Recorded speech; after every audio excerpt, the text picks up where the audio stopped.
চট্টগ্রাম মহানগরীতে মানবাধিকার নেতৃত্ববৃন্দের ঐতিহাসিক মিলন মেলা। আসুন জাতি, ধর্ম, বর্ণ নির্বিশেষে সাম্প্রদায়িক সম্প্রীতি বজায় রেখে সকলের সহযোগিতায় সর্বস্তরের মানবাধিকার সংরক্ষণ ও বাস্তবায়নে সবাই এক হয়ে কাজ করি।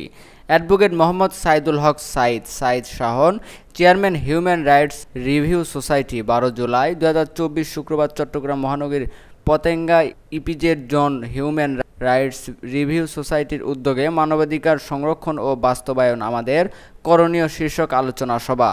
হুইল চেয়ার বিতরণ, সাদা ছড়ি ও ব্রেলি পেপার বিতরণ, গুণীজন সংবর্ধনা ও সাংস্কৃতিক অনুষ্ঠানের আয়োজন করা হয়। অনুষ্ঠানের উদ্বোধক কলম একাডেমি লন্ডন এর প্রতিষ্ঠাতা সভাপতি প্রফেসর নজরুল ইসলাম হাবিবুর লিখিত বাণী পাঠের মাধ্যমে অনুষ্ঠানের শুভ সূচনা করা হয়।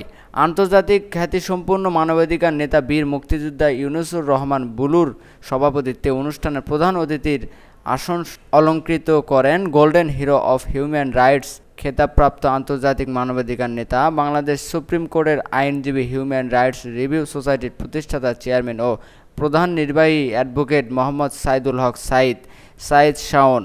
অনুষ্ঠান পরিচালনায় ও উপস্থাপনায় ছিলেন পতেঙ্গা ইপিজেড জোন শাখার সভাপতি মোহাম্মদ ইকরাম শেখ। শুভেচ্ছা মন্তব্য রাখেন পতেঙ্গা ইপিজেড শাখার সাধারণ সম্পাদক নজরুল আলম মোল্লা।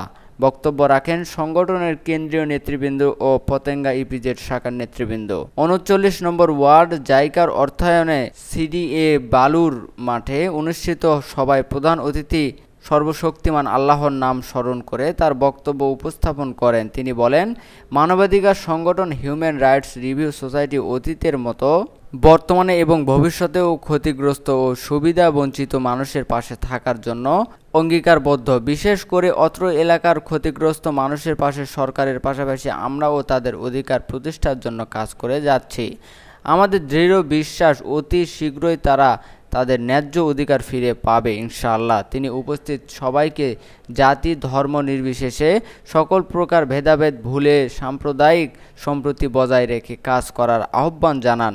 প্রধান অতিথি সংশ্লিষ্ট আইন শৃঙ্খলা রক্ষাকারী বাহিনী এবং প্রেস ও ইলেকট্রনিক মিডিয়ার সাংবাদিকদেরকে ধন্যবাদ জানান।